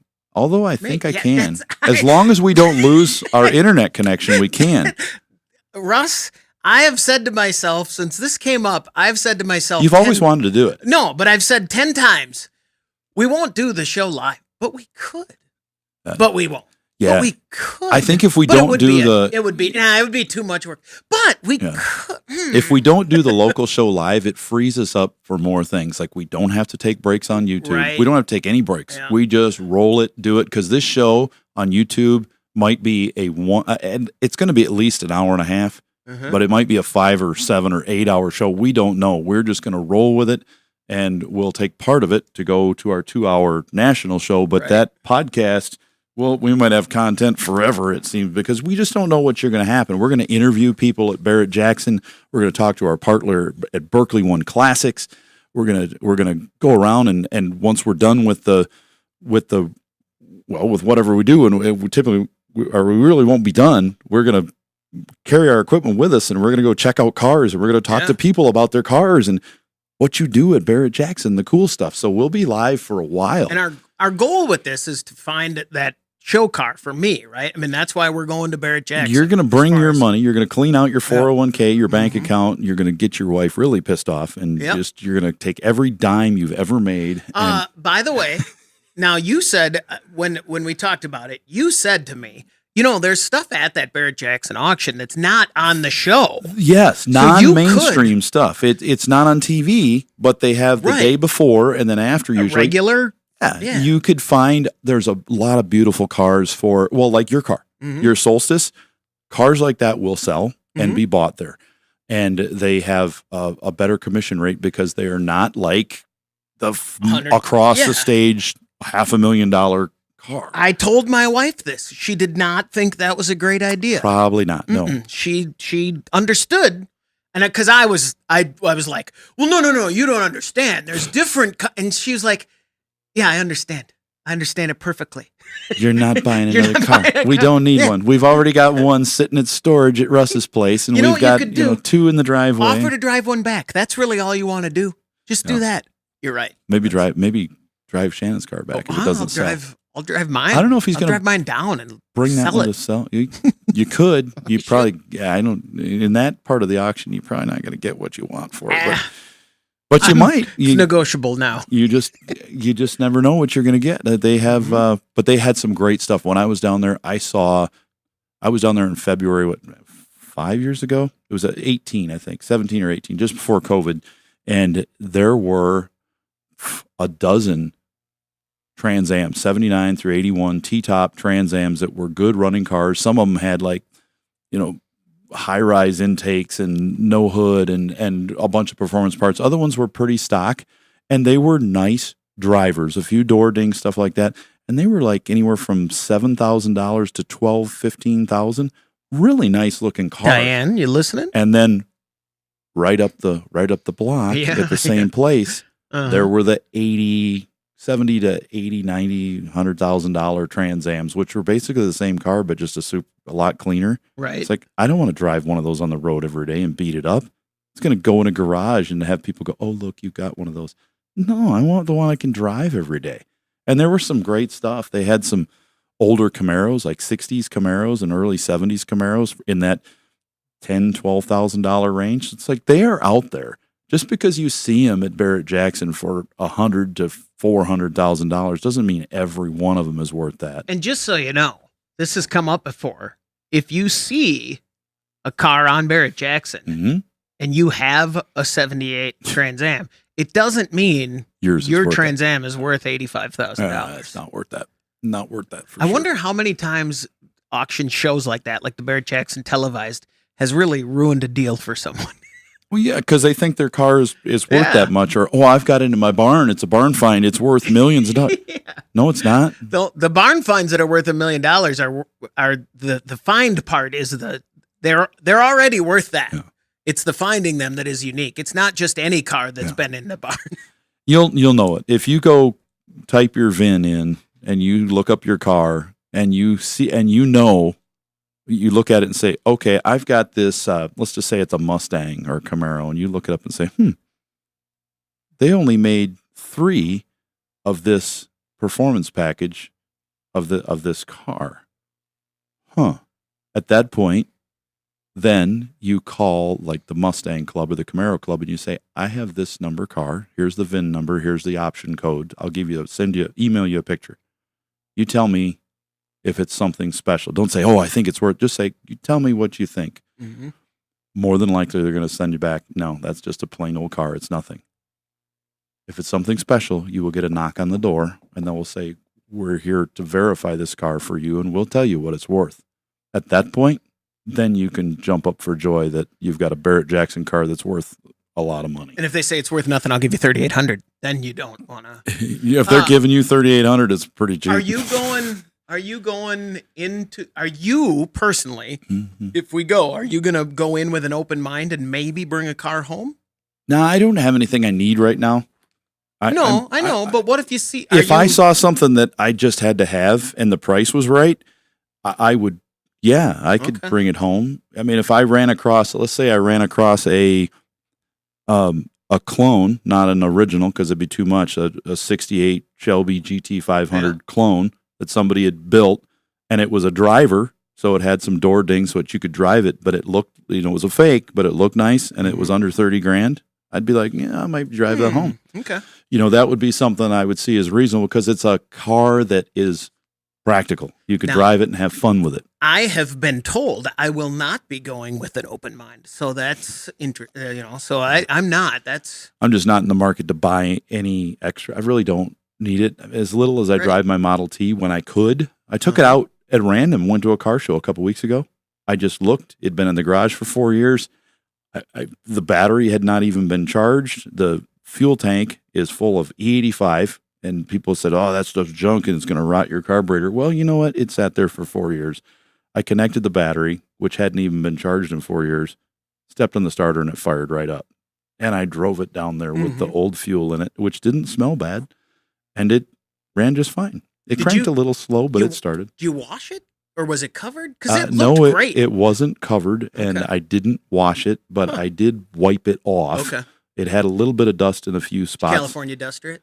No, actually, I used a rag. Oh. It needs a good polish and clean, but it I'll still do that. was fine. You want to bring it over to my house? I will polish that thing up. It needs a really good polish because actually when we first painted it and I waxed it with that first paint, I didn't use the toothbrush and get all the wax off all the areas because it hasn't been to. That's not really. I wasn't registered to be in the car show. It was just parked in a car show. I gotcha. That truck has never been to a car show where it gets judged. And one of the problems with that is it's kind of like when you give everybody on the Little League team a trophy for participation. If you're not competing with other antique vehicles, 20s models, I mean, I'd be even okay to compete with like a 1930, like say 1900 to 1930 class. I've been at very few like that. But then I was disappointed because about 7-8 years ago when that truck was ready to go, I did not take it to a car show that had 7 vehicles. Oh, that you could have. In that class. They were 1920 to 1926 Model T trucks. So they were all that body style. I should have brought it. But it was too late. I mean, I came to the car show 3 hours after it started. They were already judging. For me to go get it wouldn't have worked. But I think, in my opinion, it would have done very well because the other ones were either stock or partial restorations. The one of them that looked beautiful on the outside had nothing done to the engine, so it was really dirty and greasy. And we might take a call here in a second, but let me give you. Here's a question that is on the chat right now. I'm too cheap to buy a new truck. That's fair. Current daily driver is an 02 Yukon XL with 250,000 miles. I bought it used 6 years ago with 150,000 miles. The question is kind of a general vague question, but it's answerable. How many more miles could I realistically get from this truck? I've had a few. Let's see. Since I've had it, I changed out almost every part and been doing all the maintenance. 250,000 miles on an 02 Yukon XL. Well, it might go another mile or it might go another 200,000.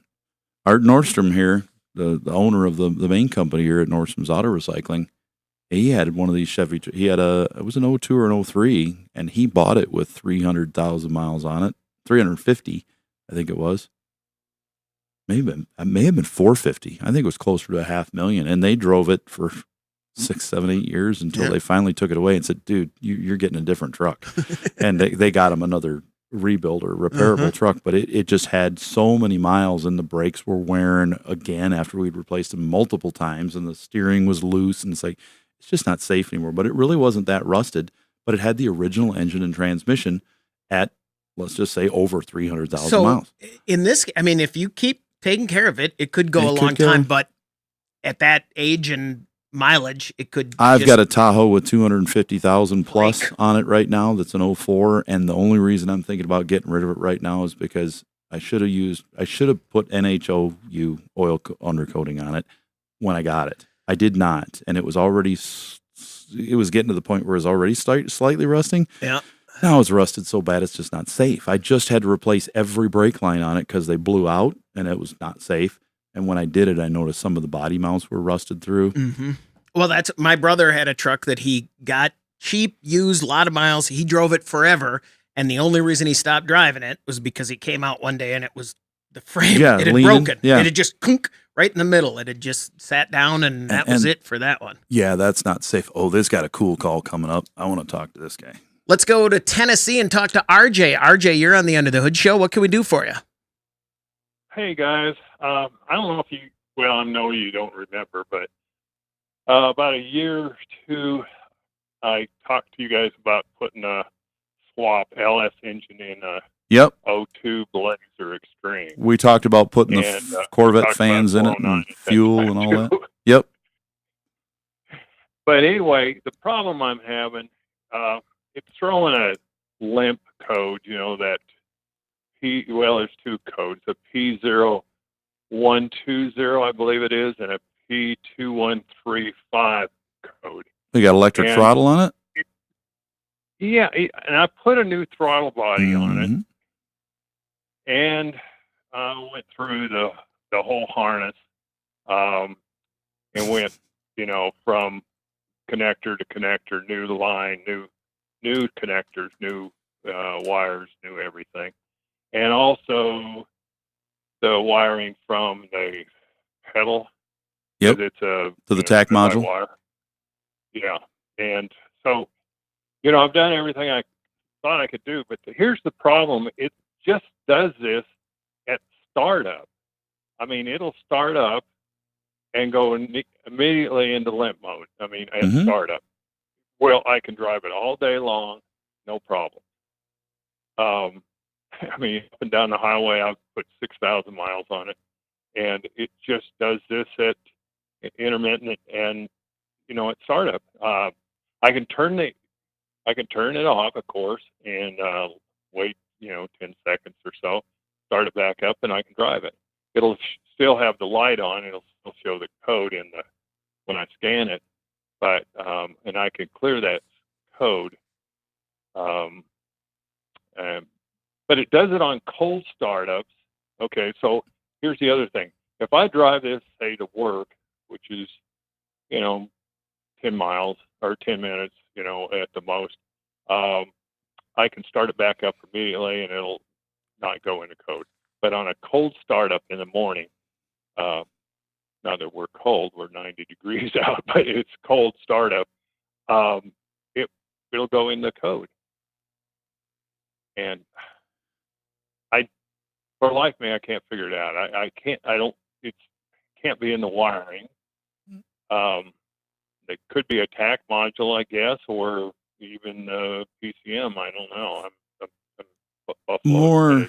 More than likely the TAC module if you've got a hardware failure. But I'd also, one of the first things I'd do, I would get a voltmeter out and I would probe the ignition wires at the TAC module. When you crank this vehicle, you must have ignition power constantly at those pink ignition wires at that TAC module, which means you turn it to the run position, you better have battery voltage there. And when you have it in the crank position, you better have battery voltage there, because if you put it in the run position and you got battery voltage, but you're cranking it, if the voltage goes away while it's in the crank position and then comes back when you let go of the key to run, it will cause this problem almost every time. And because the engine starts better when it's warm, sometimes you don't have that problem. It's got a little bit of like a memory built into it when you take away power and you put it back to it. Right. So it doesn't have this, but we built these harnesses for years, and I saw this problem more than once. And usually what happened is when somebody put it in an older vehicle that had the old style GM switch, and they connected it to a portion of it that didn't have run crank in the run or the start position. It only had it in the run position, or it had an issue with the switch where it didn't supply that power to it. And some of these, so the starter on the vehicle, if the switch didn't do it, the starter has an I terminal for ignition and then an S terminal for start. That I terminal is used whenever the starter is engaged, it sends voltage out that. So they would hook to that and run it up to whatever they needed constant power to as they were cranking. So when you turn the key to start for the crank position from run, instead of the power going away, the starter is now supplying that power at a higher rate until you let go of the key, and then it goes back to the switch again. So verify those for sure, because that's a huge issue. Yeah, that makes sense. This is 22 years old. The ignition. I have had that part. Where you can't get the key out. Yep. You got to jiggle it. Mm-hmm. Right. I've had that, and I thought, well, it was a key, so I had a new key cut to the code, so it was a brand new key, and that kind of worked, but I was still having that issue. So it could be the ignition, is what you're saying. It could be. I just had to put a new ignition switch in my truck a couple days ago because I'd been fighting this problem for a couple years now. I just haven't had time to really sit down and fix it. And after fixing another vehicle at our shop that was really frustrating for us for a while, I decided, what, I'm gonna go after this problem again and see if I can find it. And it turned out it was a problem I found with my voltmeter in my hand. I just connected it to a couple wires and I said, I'm just going to check this. And sure enough, that switch was bad. And at times the voltage would just go crazy and change, and I'd wiggle it and it would come back. Well, you guys are better than Google or YouTube videos. I have been, searching for this thing, and there's all kinds of limp code things on YouTube. I mean, it's just hundreds of them. Yeah, it's hard to find what you want, isn't it? And sometimes I've noticed I will search for something, and I think I want to make a YouTube video on this because I've searched for this one thing over and over and over, and I cannot find it. And the one I'm definitely going to do something with, even if I just get on there and sit down and say, look, I built this thing, and I'm just going to talk about it because I cannot find a single video out there, and I had to do it myself, and now I'm going to talk to you about it because it's just not out there. And then some of these things, I don't know. Unfortunately, some of you'll get a really bad, because it's a popular channel, you'll get a really bad video from them when the video that has 300 views is the one you want. Yeah. And it's shorter, to the point, and tells you exactly how to fix it. We've got like 6,500 people on our YouTube channel, which is great. And most of those people, though, are there because they want to hear the show and they want to call in. We're not doing a lot of side videos right now, although we're going to come up with some crazy ones here pretty soon. Does that help you out there, RJ? It did. That's a whole new way of, because I've done everything else, wiring, everything. Changed up.